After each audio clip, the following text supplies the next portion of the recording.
They told me it was a steal, a once glorious mansion, now forgotten by time, sold for a fraction of its worth. The price was so absurdly low that I almost laughed when I saw the listing. A house like this, grand columns, sprawling gardens, and a history dating back over a century, should have been worth millions. But here it was, mine for pennies on the dollar. I should have asked why. The real estate agent, a wiry woman with a forced smile, handed me the keys with a little too much eagerness.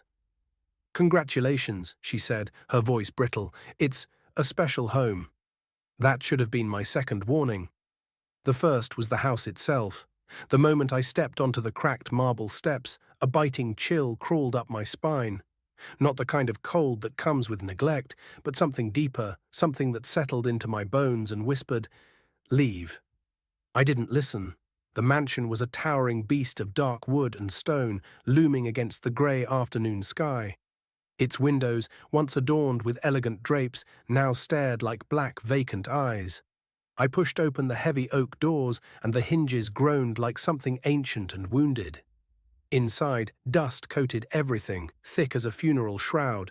The air was stale, tinged with something metallic, something rotten. The grand chandelier above, coated in cobwebs, swayed slightly, though there was no breeze. I chalked it up to my imagination. The first few rooms were as expected, dusty, empty, lifeless. But then, in what must have been the study, I found something odd. A single candle, burned down to a stub, sat on the desk. Melted wax had pooled and hardened across an old ledger, its pages yellowed and curling. Someone had been here, and recently. That should have been my third warning, but I was too caught up in the sheer luck of it all. A home like this, practically given to me. I convinced myself the candle was left by squatters or curious trespassers. Nothing sinister, just bad timing. As night fell, I set up a sleeping bag in the main hall. There was no electricity yet, and I had only a flashlight and a few battery-powered lanterns. The wind howled outside, rattling the broken shutters. The sounds of the house settling groaned around me, and somewhere deep within its walls, something shifted. I told myself it was just the house adjusting to its new owner. I was wrong. I woke in the middle of the night to the sound of footsteps. Not the creaking of an old house, not the scurrying of rats. These were deliberate, measured steps, and they were coming from upstairs. I held my breath, gripping the flashlight with shaking fingers. The steps moved slowly, pausing now and then, as if whoever, or whatever it was listening. Then the sound of something tapping. Tap, tap, tap. Like nails against glass. I swallowed hard, forcing myself to move. I aimed the flashlight toward the grand staircase, its once majestic steps now cloaked in shadow. The light trembled as I scanned the railing, the upper landing. Nothing. Just as I exhaled, something moved in my periphery. A shape, dark, tall, gone the moment I turned my head. I scrambled for my phone, my fingers fumbling to turn on the screen. No signal. Of course, a low creak echoed from above. I wasn't alone. And I had nowhere to run. The silence after the creak was worse than the noise itself. I stayed frozen, my flashlight trembling in my grip as I aimed it toward the upper landing. The beam caught swirling dust, the faded wallpaper peeling in long, curling strips. Nothing moved, no footsteps, no tapping. But the stillness felt wrong, like the house was waiting for something. I forced myself to breathe, slow and steady, though every nerve in my body screamed to run. But where? Outside, the wind howled like a wounded animal, and the surrounding forest was a sea of shifting black. I was safer in here, wasn't I? Summoning every ounce of courage I had left, I took a hesitant step toward the staircase. The wooden floor groaned beneath my weight, and I winced. If someone or something was up there, they knew I was coming. I climbed slowly, my pulse hammering in my ears. Each step felt like it took an eternity. I kept the flashlight trained on the landing, bracing for the moment something lunged from the darkness. But nothing did. I reached the top, my back pressed against the railing as I scanned the long, shadowed hallway. The doors on either side stood slightly ajar, like waiting mouths. The air was heavier here, damp with the scent of mold and something else. Something coppery, like rust. Or blood. I swallowed hard and stepped forward. The first room was a bedroom. Its four-poster bed draped in decaying sheets. A broken mirror leaned against the wall, its glass fractured into a jagged spiderweb. My reflection stared back at me in pieces, my face distorted, scattered across the shards. Nothing else. I moved to the next door. Another bedroom, this one smaller. An old rocking chair sat in the corner, draped in shadow. It faced the wall, and it was rocking. I stopped cold. The air in my lungs turned to ice as I watched it move, slowly, back and forth. The creak of the wood against the floor was deafening. My flashlight flickered. Then the chair stopped. I couldn't breathe. I couldn't move. I just stood there, my feet rooted to the floor as something shifted in the darkness. A whisper, so soft I almost thought I imagined it, drifted through the stale air. "Go back." A sharp gasp tore from my throat as I stumbled backward, nearly dropping my flashlight. I spun on my heel and ran, my boots pounding against the warped floorboards as I fled the hallway. I didn't care what was behind me, I wasn't looking back. I practically leapt down the stairs, my breath coming in ragged gulps. The second my feet hit the ground floor, I sprinted to my sleeping bag, grabbed my keys, and bolted for the front door. My hands fumbled with the lock, my fingers slick with sweat.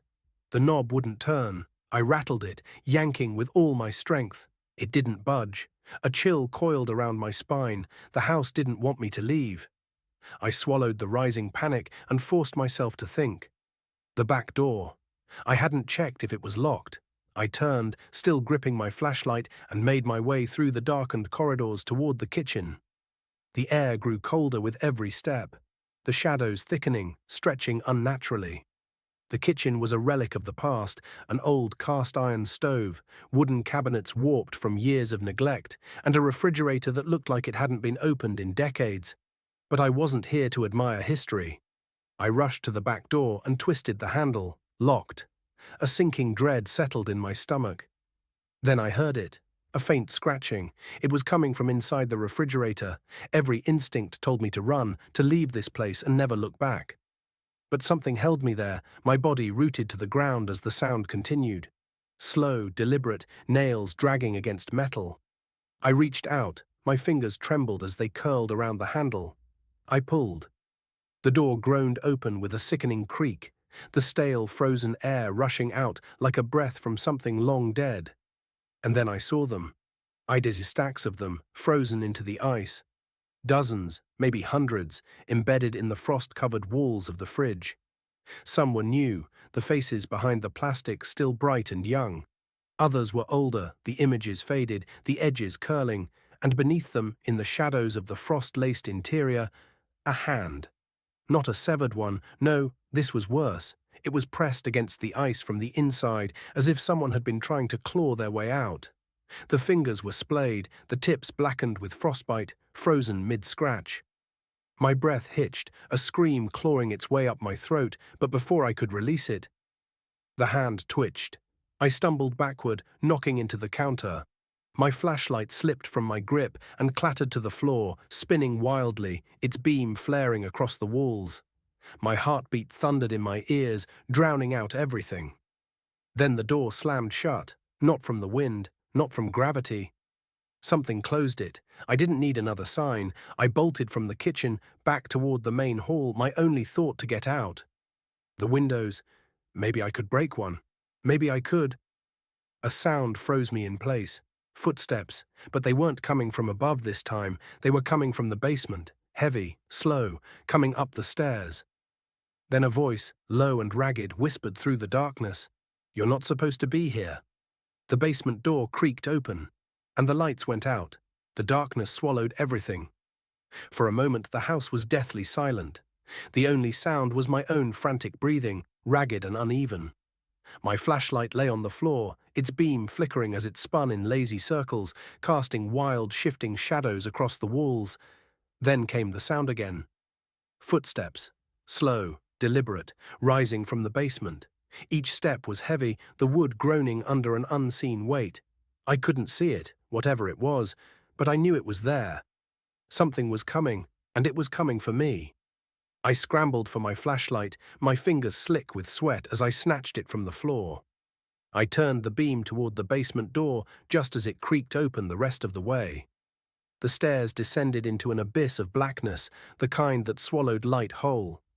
My flashlight barely penetrated the gloom. Dust swirled in the air, disturbed by something moving just beyond the reach of my sight. I wanted to run, but my legs wouldn't move. A shape emerged from the shadows. At first, I thought it was a man.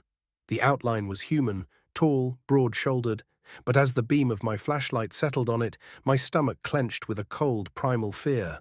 Its skin was grey, stretched too tight over jagged bones.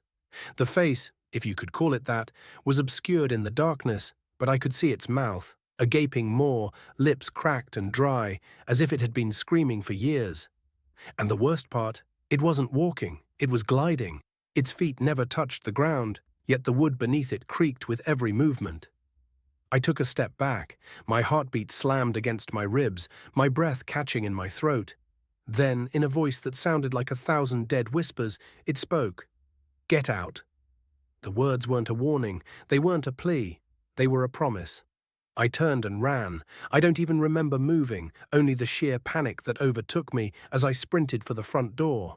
My fingers fumbled at the locks, yanking and twisting, but it still wouldn't open. Behind me, the whispering grew louder. Closer. I turned my head just enough to see it at the edge of my vision. The thing had stopped at the base of the stairs, its head tilted at an unnatural angle.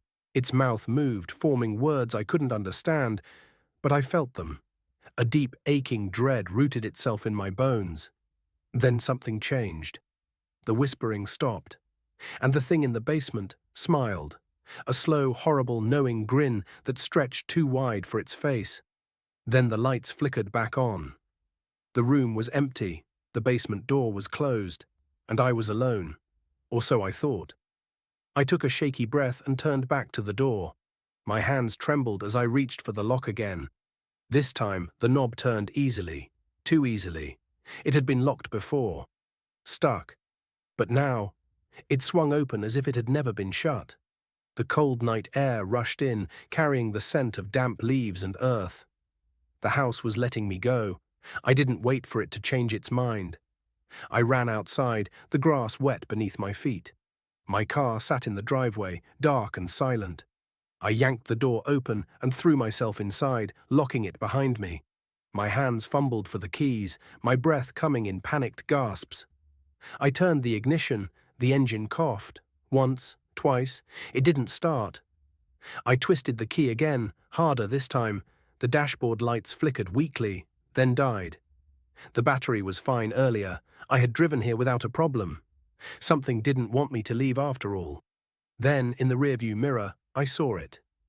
The figure stood in the doorway of the house, watching me, still smiling. I slammed my fist against the steering wheel, cursing under my breath. My phone. Maybe I could call for help. I yanked it from my pocket and pressed the power button. No signal. Of course. My only option was to wait until daylight. No way in hell was I going back inside. I locked the doors, huddled in the driver's seat, and tried to calm my breathing. Every few minutes, I checked the rearview mirror. The figure never moved. It just stood there, watching, smiling. Sometime during the night, exhaustion overtook me. My eyelids grew heavy, my body drained from the fear and adrenaline. I didn't mean to fall asleep, I just did. And then I dreamed. I was standing in the house. The walls were whispering, their voices merging into an eerie, distorted hum. The air smelled of rot and something worse. I tried to move, but my feet were rooted to the floor. Then I heard it, a wet, slithering sound, like something dragging itself across the floor. I turned my head. The basement door was open again, and something was crawling out. Its fingers, long and bony, dug into the floor as it pulled itself forward. Its face was hidden, but I felt its eyes on me. I wanted to scream, but I couldn't. The thing stopped a few feet away. Its breathing was ragged, uneven, as if its lungs had never known air before. Then it whispered, "You're next." I woke with a jolt. The sun had risen, the sky was pale, streaked with orange and pink. The house stood quiet, almost peaceful in the daylight. But something was wrong. The front door was still open, and my car window had a single handprint on the glass. Not from the outside, from the inside. The handprint on the inside of my window sent a bolt of raw terror through me. I jerked away from the glass, my breath caught in my throat. The print was smeared, as if something had dragged its fingers down before vanishing. My car doors were still locked. There was no sign of a break-in. But I wasn't alone. Something had been inside the car with me. I twisted the key in the ignition, praying that whatever had drained the battery last night had left it alone now. The engine rumbled to life without hesitation. I almost cried from sheer relief. My first instinct was to floor it, to get as far away from the mansion as possible. But as I glanced at the house, something made me pause. The front door was still open. And that wasn't right. I never left it open. In my panic, I remembered shutting it when I ran outside. But now, in the cold light of morning, it stood ajar, revealing only a sliver of the darkened interior. The same sliver of Baal. I should have left, but the IDs in the freezer, the thing in the basement, the whispers, they gnawed at my mind. What if this house held more than just ghosts? What if it held answers? What if someone else had been trapped here before me? I gritted my teeth and killed the engine. My gut screamed at me to drive away and never look back. But some reckless part of me, the same part that had bought this house in the first place, pushed me forward. I stepped out of the car. The morning air was crisp, carrying the scent of damp wood and decaying leaves. The world felt eerily still, as if it was holding its breath. I made my way back inside. The moment I crossed the threshold, the air changed. It was subtle, almost imperceptible, but I felt it. Like the house had been waiting for me. The dust-filled air felt thick, heavier than before. My own breath sounded muffled, as if the walls were swallowing the noise. I had a plan. At least I told myself I did. I needed to check the basement. I needed to see if the IDs were still there. Each step I took toward the kitchen felt like I was sinking deeper into something unseen. The wooden floor creaked beneath my weight, the sound swallowed by the unnatural stillness. When I reached the kitchen, my pulse hammered against my ribs. The refrigerator stood where I had left it, its door closed once more. I hesitated, my fingers hovering over the handle. Then slowly, I pulled it open. The interior was empty. The IDs, the hand, the frozen remains. All gone. As if they had never been there, I swallowed against the dryness in my throat. My mind reeled, searching for an explanation. Had I imagined it? Had the house somehow moved them? A whisper tickled my ear. He took them back. I spun around, my flashlight trembling in my grip. The kitchen was empty. But I wasn't alone. I could feel it. A presence. Not just watching me, waiting. I forced my legs to move, backing away from the fridge, my breath shallow. Then a sound from the hallway. A slow, rhythmic creaking. My blood turned to ice, the rocking chair. I swallowed hard and stepped into the hallway, peering toward the room where I had seen it last. The door was wide open now, and the chair, it was moving, back and forth, back and forth. But the worst part, someone was sitting in it. At first I thought it was a man. He was hunched forward, his bony hands gripping the armrests, his knuckles pale and tight. His head hung low, a tangled mess of hair obscuring his face. I took a step closer. The air grew thick, pressing against my skin. The man in the chair inhaled sharply, like he was waking up. Then he lifted his head. My breath hitched. His face, if you could call it that, was hollowed, gaunt, the skin stretched so tight over his skull that it seemed more like a mask. His eyes were dark voids, sunk deep into their sockets. And his mouth, God, his mouth, was twisted into the same grin I had seen in my dream. The same grin I had seen watching me from the doorway. Then he spoke. "You shouldn't have come back." The whisper echoed, rattling in my skull like it was coming from inside my own head. I stumbled backward. My heel caught on the floorboard, and I crashed to the ground. My flashlight rolled from my grip, spinning wildly before settling with its beam pointed at him. But he was gone. The rocking chair sat empty, creaking gently. I scrambled to my feet, heart pounding. I didn't wait for another sign. I ran. Through the hallway, past the stairs, straight for the front door. My hands fumbled with the knob, twisting, yanking. It wouldn't budge, locked. A whisper drifted through the air, curling around me like cold fingers. You're part of it now. I turned, my back pressed to the door. The house was breathing.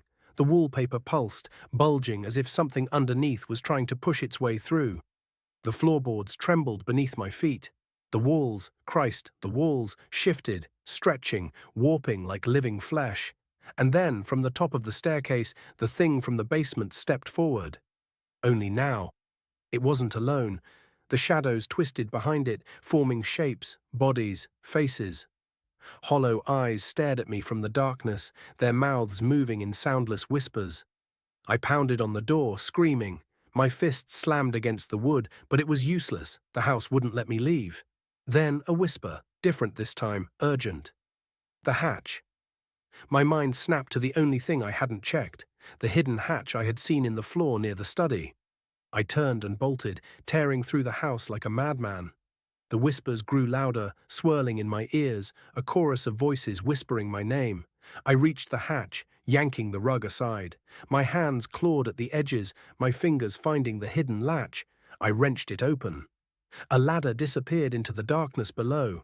The air that rushed up was damp, stale, carrying the scent of earth and something ancient. Behind me, the whispers rose to a deafening crescendo. Footsteps thundered down. I had no choice. I climbed inside and pulled the hatch shut above me.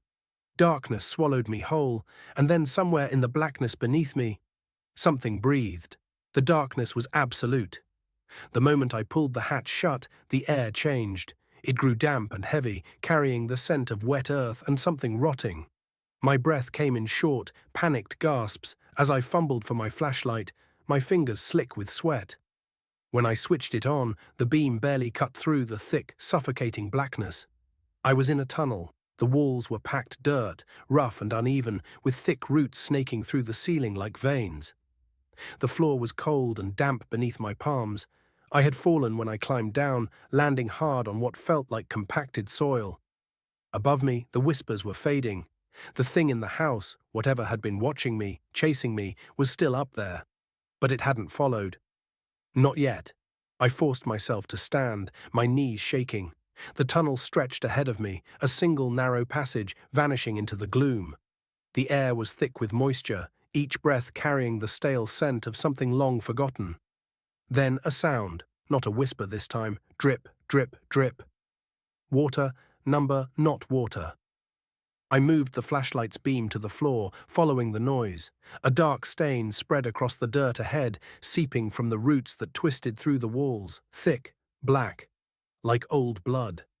My stomach turned, but I forced myself to move forward. Staying here, trapped in this suffocating passage, wasn't an option. If the house was above me, then maybe, just maybe, this tunnel led somewhere outside, somewhere I could escape. Each step sent a dull crunch beneath my boots. The ground was uneven, littered with broken pieces of wood, fragments of stone, and bones. Small ones. Animal, I told myself. They have to be animal bones. But the deeper I went, the larger they became. My flashlight caught the glint of something metallic in the dirt. I hesitated, then knelt to brush the soil away. A belt buckle, rusted, half buried in the earth. And next to it the jagged remains of a ribcage. I staggered back, my breath catching in my throat. This wasn't just a tunnel, it was a graveyard. A deep, gnawing dread settled in my stomach. The IDs in the freezer, the bodies in the freezer. Had they all ended up here, buried beneath the house? Before I could think too much about it, another sound echoed through the tunnel. A wet, slithering noise. It came from somewhere ahead. Something was moving in the darkness. I lifted my flashlight, aiming it down the passage. The tunnel twisted sharply just a few feet away, disappearing from sight. Whatever was making that noise, it was just around the bend. I should have turned back, but I didn't. I took slow, careful steps, my breath tight in my chest. The closer I got, the louder it became. Then I rounded the corner, and my mind screamed. The tunnel opened into a wider chamber. The walls here weren't just dirt, they were lined with faces, not real ones. Carvings, hundreds of them, etched into the packed earth, stretching from floor to ceiling. They were crude, uneven, but unmistakable. Hollow eyes, grinning mouths. Some were fresh, the edges still sharp. Others had crumbled, half erased by time, and in the center of the room, a hole. A deep black pit carved into the earth. Something moved inside it. A shifting, writhing mass. The wet, slithering noise grew louder. I stepped closer, unable to stop myself. My flashlight beam trembled over the edge of the pit, and then something rose from the depths. A hand, or what used to be one. It was skeletal, wrapped in thin, leathery flesh. Long fingers curled against the dirt, pulling something upwards. Then another hand appeared, and another, and another. My breath hitched as a shape pulled itself into view. A figure, impossibly thin, its skin stretched taut over jagged bones. Its face, God, its face, it was the same as the ones on the walls. Hollow eyes, a twisted, grinning mouth. And then it spoke, not with words, not with sound. The voices returned, the whispers, dozens of them, overlapping, pressing into my skull like cold fingers. We see you. We know you. You are ours.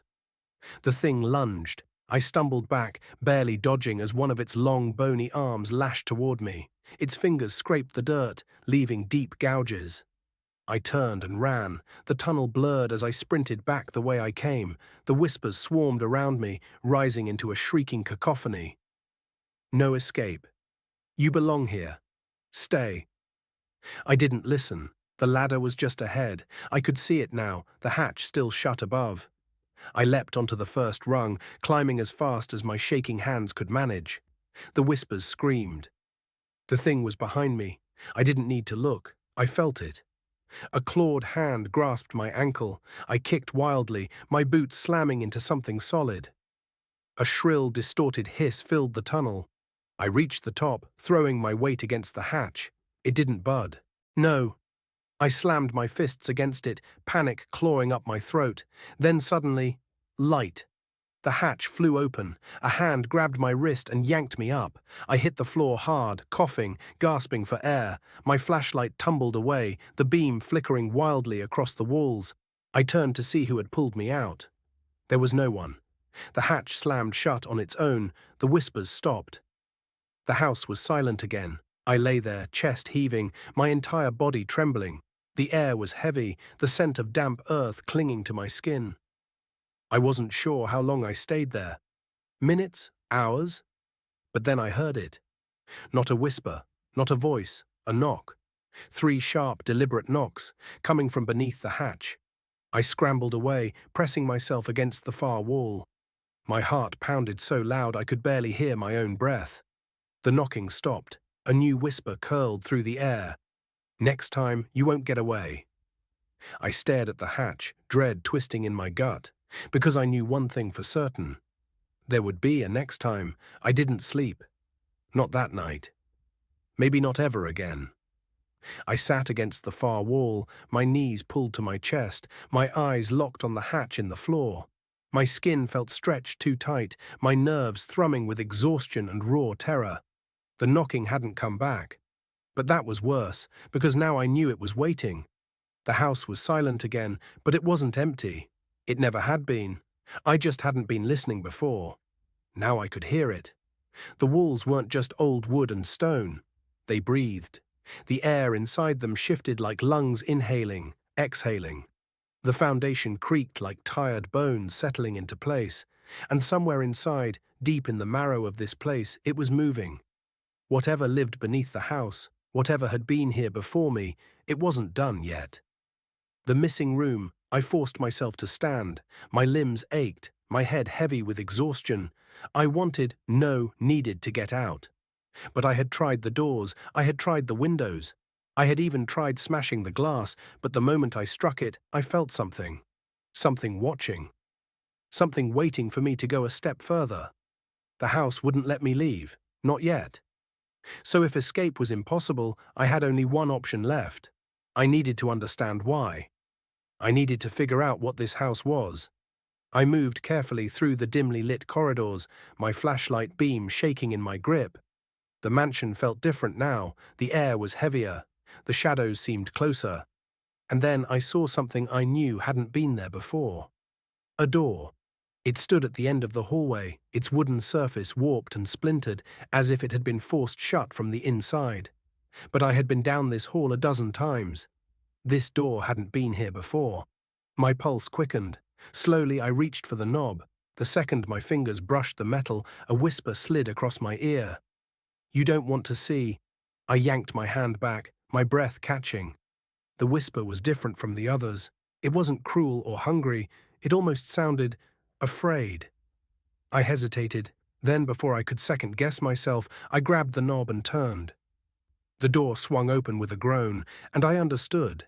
I understood everything. The photos.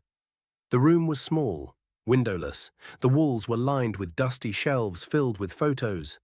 Hundreds of them. They were pinned to the walls, scattered across the floor, stacked on the desk. Each one yellowed with age, curling at the edges. I stepped inside, my breath shallow. The air was thick with dust and something else, something damp. The scent of mold clung to the back of my throat. I picked up the nearest photograph. It showed a man standing in the foyer. His expression was blurred, but I could tell he was smiling. Excited. Behind him, the mansion loomed, pristine and untouched by time. I picked up another. A woman standing in the kitchen, holding a set of keys. Another, a family. A father, a mother, and 2 children posing outside the house. Their smiles were bright, hopeful. Then, as I reached for another, I noticed something. The photos were changing. The first ones showed people at the moment they arrived, their faces hopeful, their eyes full of excitement. But as I moved along the walls, the images grew darker. The smiles faded, the eyes widened, their expressions twisted from confusion to fear. And then, the last photos, I almost dropped them. They were gone, all of them. The people in the photos weren't just scared anymore, they had disappeared. The final images were nothing but empty rooms. The same rooms I had been in, the same halls I had walked, no bodies, no blood, just the house, as if it had swallowed them whole. I felt sick. I staggered back, my heart beat a drum in my ears. The whispers swarmed around me again, rising like static in my skull. "You see now? You are not the first. You won't be the last." The house had been doing this for years, decades, maybe longer, taking people, keeping them, consuming them. I turned to run, but the door slammed shut before I could reach it. The whispers screamed. Then, from behind me, something moved. I spun around, my flashlight beam flickering wildly across the photos. And then I saw it. The last picture on the wall, the most recent one. My hands trembled as I lifted it, my stomach twisting into a cold knot. It was a photo of me, standing in the living room, from earlier today, and in the background, just behind me, was a shadow. Something standing in the doorway, something that wasn't there when the picture was taken. I dropped the photo, I turned, and I ran. The house closes in. The moment I burst into the hallway, the house shifted. The walls groaned, pressing inward. The ceiling lowered. The hallway stretched longer, as if the house was warping around me, twisting itself into something inhuman. I sprinted. The stairs weren't there anymore. The front door was gone. The hallways looped into each other, leading me in circles. I crashed into a wall, my vision blurring. My lungs burned, my body screamed for rest, but I couldn't stop. The house was closing in. Then the whispers stopped. Silence. The worst kind. Then from behind me, a voice, not a whisper, not an echo. A voice, real and present. Low, familiar, and right behind me. "You should have left when you had the chance." I turned, and the last thing I saw was that grin, that twisted, impossible grin. And then, darkness, darkness swallowed me whole. I didn't fall. I didn't move. I simply wasn't anymore. The silence was absolute, pressing into my skull like thick, suffocating tar. I could feel it settling inside me, coiling around my bones, filling my lungs. But then, a flicker, like a dying match in the void. Light, distant and pale, wavered in the blackness. It wasn't bright, it wasn't warm. But it was there. And then, just beyond it, the whispering returned. "You belong to us now." I tried to move, but my limbs were heavy. My body wasn't my own anymore. It felt stretched and wrong, like I was unraveling at the edges. Then, suddenly, I was somewhere else. The room of forgotten faces, the light returned all at once, flooding my senses. I was lying on a cold stone floor, my breath ragged and uneven. My head throbbed, my limbs felt weak, drained. I pushed myself up, my palms scraping against rough concrete. I wasn't in the hallway anymore. This was somewhere new, somewhere the house had never let me see before. The room was vast, its ceiling lost in darkness. The walls stretched high, uneven and crumbling, as if they had been built out of something that had once lived. And then I saw them. The faces. Hundreds, no thousands of them. Etched into the walls, just like the ones in the underground tunnel. But these weren't crude carvings. They were real. Mouths frozen mid-scream, eyes locked in eternal terror. Staring, watching, pleading. Some of them I recognized. The woman from the photograph. The family who had stood outside the house, smiling. They were here. They had never left. I stumbled back, my stomach twisting. The walls shifted, the faces rippling like disturbed water. And then, one by one, they spoke.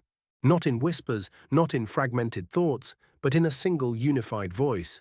Run! A breath of cold air wrapped around my neck. I turned, and it was there. The thing from the pit. The thing that had been hunting me, only now I could see it fully. A towering, impossible figure, its limbs stretched too long, its grin splitting its face wide like a gash in reality. Its eyes were bottomless pits, reflecting me in their depths. Not as I was now, but as I would be, trapped, consumed. You cannot leave. The words weren't spoken. They weren't whispered. They were inside me, unraveling in my veins like poison. I turned and ran. The house closes the door. The room shifted as I moved. The walls twisted, the ceiling cracked, the air pulsed as if the entire house was a living, breathing thing. It was angry. I could feel it in my bones. It had let me see too much. It had let me get too close. And now it wasn't just trying to keep me. It was trying to end me. The hallways weren't hallways anymore. They were tunnels, stretching into endless black voids. The rooms had no doors, no windows, only walls, shifting, closing in. I reached the staircase, only it wasn't a staircase anymore. It was spiraling downward, deeper into something I couldn't see. Number I would not go back down. I would not end up like the others. I turned sharply, my eyes scanning, searching. Then I saw it. A single door. And beyond it, moonlight. Escape or illusion, I didn't think. I ran. The whispers screamed, their voices merging into a wailing cacophony. The thing behind me moved, its limbs scraping against the walls, pulling itself forward with inhuman speed. I reached the door. I slammed into it. The wood groaned beneath my weight, resisting. I pushed harder. The thing was right behind me. I could feel its breath on my skin, cold and damp, rotting. Then, the door gave way. I tumbled forward, crashing onto wet grass. The cold night air slapped my skin, burning my lungs. I twisted, scrambling away. The door, it was gone. The house loomed behind me, its silhouette against the night sky. Silent, still, as if it had never moved, as if it had never tried to kill me. I staggered to my feet, my breath coming in ragged, gasping sobs. My head throbbed, my body ached. But I was outside. I was free. Or at least, I thought I was. The house never forgets. I didn't stop running. Not until I reached the road, my feet slapping against the cracked asphalt. The mansion shrank behind me, its dark shape retreating into the distance. I didn't look back. Not even when the whispers called my name one last time. Not even when I heard the faintest echo of knocking from beneath the ground. I just ran. And I didn't stop. Not even when I finally reached the city. Not even when I collapsed onto the sidewalk, gasping for air beneath the neon glow of streetlights. People stared. A few stopped to ask if I was okay. I didn't answer, because I wasn't okay. I would never be okay again. The house had let me go, but not because I had escaped. I knew that now. I hadn't won. Because when I finally pulled my phone from my pocket, my hands shaking, I saw it.